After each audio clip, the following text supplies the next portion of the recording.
This is what the new fighting game player experience looks like. We're gonna play this cool game. Alright, we got an opponent. I'ma hit him.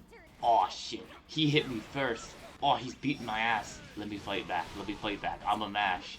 Oh, he's still hitting me for some reason. I'ma mash harder, I'ma beat him, I got this. Oh, he's hitting me with the super ultra max combo. 20,000. Ah! Ah! BG's, BG's. None of my buttons worked. I never got the chance to play the game. BG's. Time to go play League of Legends instead. Does this happen to you? Does this happen to you? If this is your experience learning fighting games, then I am here to help. Today, I'm going to teach you guys the turn-based nature of fighting games. So the first thing that you need to know is that in Grand Blue, and any fighting game for that matter, whoever's hit comes out faster, that player's hit is going to be the one that wins. So let's say I throw my opponent. You see how I can do several kicks in a row before they can, even do one? They're pressing as fast as they can, but my move is always going to come out first. So this means if I throw them, I can run up, and I can just hit them. And no matter what button I press, mine is going to win 100% of the time because it's simply coming out faster. When you are able to act before your opponent can, this is referred to as being plus. And on the opposite side, if you are the one who cannot act while your opponent can act, then you're going to be minus. So let's say I hit my opponent, and we both press the same button. Look at the startup animation, right? We're pressing the same button. But because I hit them before they hit me, and I was plus, this means, kaboom, my hit's gonna win. So typically your flowchart is gonna be, if you are plus, you want to be pushing your advantage. You want to be pressing and pressing and pressing. And if your opponent is plus and you are minus, then what you're gonna wanna do is just sit there and hold block and wait for you to get your chance to get a turn. This is why we call fighting games turn-based. So let's say my opponent hits me, and I'm just mashing on wake up, right? This is what's gonna happen to me. They're gonna combo me a second time. So what I should be doing is I should be holding block on wake up and waiting. And now look at that. I hold block and eventually they do a move that is gonna give me a turn to attack them instead. So landing a hit on your opponent or a combo is gonna be the most obvious case where you're plus and it's your turn and your opponent will have to hold down back. But there's a lot of moves where if you block them, you can move before your opponent. So you see this dash light attack. You're gonna see a lot of this in your games. If you look on the left, you say advantage positive +2. That means that I can move 2 frames before my opponent does if they're the one who blocks this attack. So how does this look in action? We're going to make them do far medium on block. Same move that I am pressing. And if I'm doing dash light into far medium, you see that mine is always going to hit them and come out first. Because they blocked a move that left me plus. So if you block dash light, you have to hold it. You just have to hold it. I'm going to be plus. It's going to be my turn to press my advantage, and they're going to have to sit there and take it. So the moral of the story is that if you're plus, you want to keep pressing. You want to keep pressing buttons in their face, make them pay for pressing. And if you're minus, then you just want to sit here, pull block, wait for your opponent to do a move that gives you a turn, and then take advantage of it. And this is how we get the back and forth, because at a high level, both players are going to be taking turns blocking on their opponent's plus frames, and pressing the advantage on their own plus frames, and trying to see who can open each other up first. But it goes back and forth, because both players don't want to do something that's going to get them killed. So we're going to talk about some exceptions now. So as we showed before, this move is -6. My opponent gets to press, right? But what you can do is you can cancel normals into skills, and that will actually punish you for pressing, even if it was a minus move.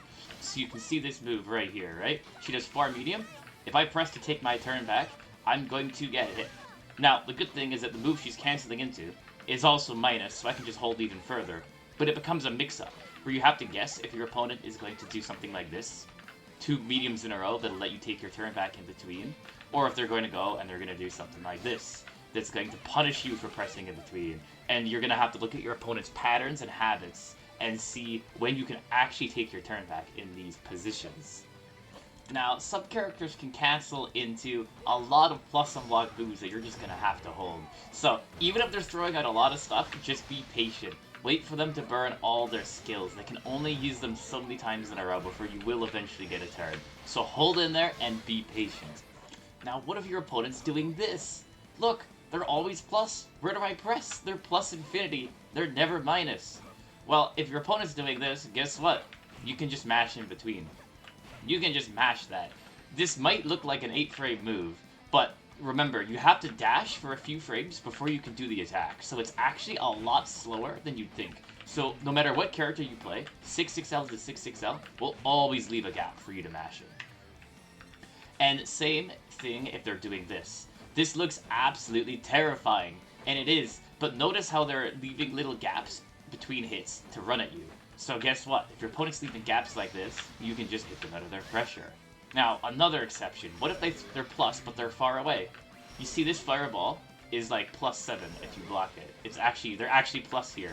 But because they're so far away and they have to dash in to get close, I actually have time to just do this. But note that this is move dependent. Some moves are so plus that it does not matter.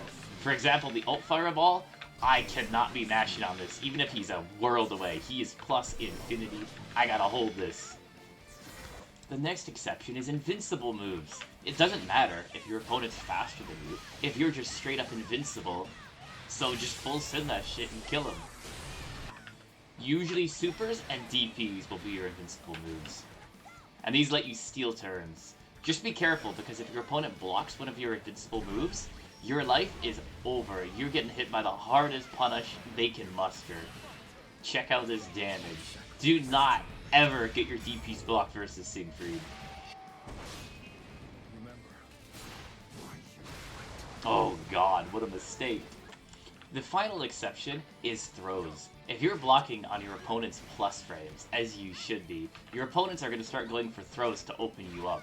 But luckily for you, every single throw in the game is mashable, even if you're plus infinity. If you ever find yourself being grabbed out of your attacks while pressing, you just need to press faster, because it's always possible. It's always possible to mash throws. And make sure you're pressing your fastest button too. You can also hold up to jump them, or even backdash. Now, you might be wondering, but Star, there's 50 billion characters in this game. How am I supposed to learn the frame data on every single move? That's crazy. Well, don't worry, I got you.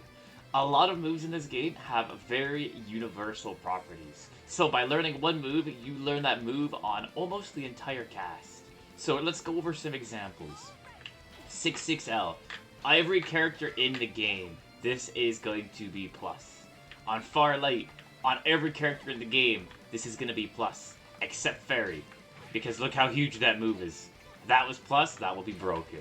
Close Light, every character in the game, plus.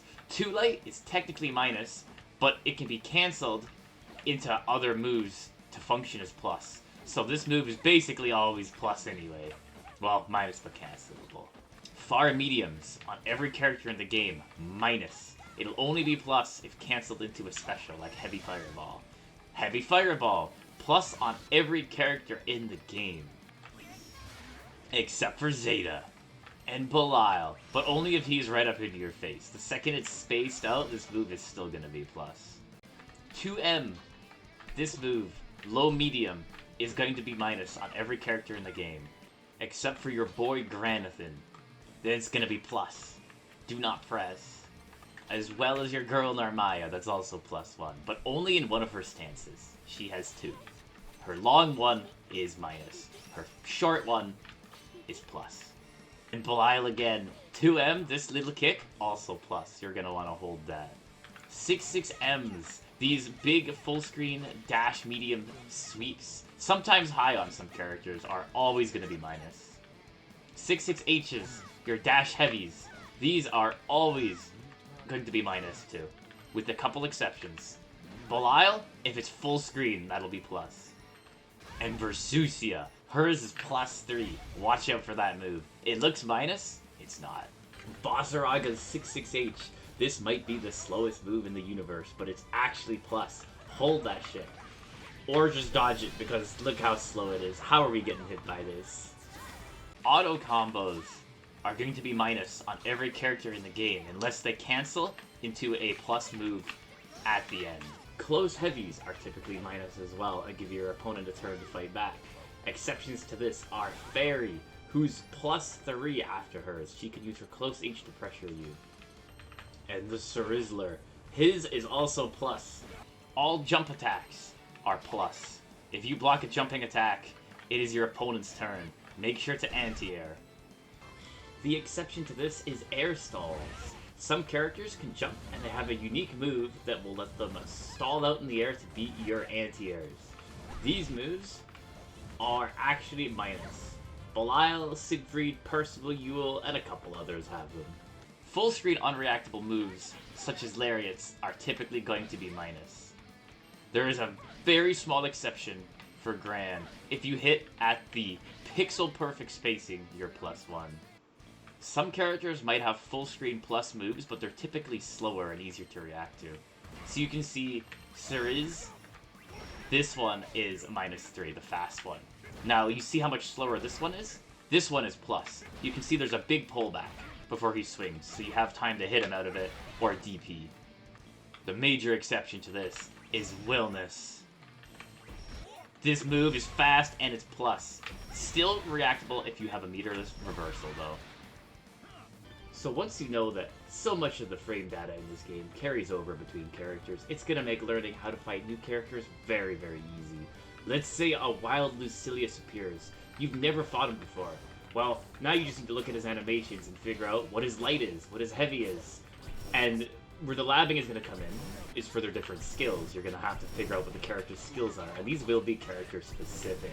But if you only have to learn how to beat a few skills from each character, this is going to make your learning journey so much easier than having to lab every single move in the game across so many characters. Now, to keep things actionable, here is what your mission is going to be for the next few days. When you are losing a game of Grand Blue, go into trading mode against the character who beat you after, and look at their moves, and look at which ones are plus and which ones are minus, and then look at where you were getting hit. And ask yourself, was I mashing on plus frames? Should I have blocked here? Or if your opponent is looping pressure infinitely and you can't find your way out, then ask yourself, were they minus here? Was there actually a gap I could have pressed on?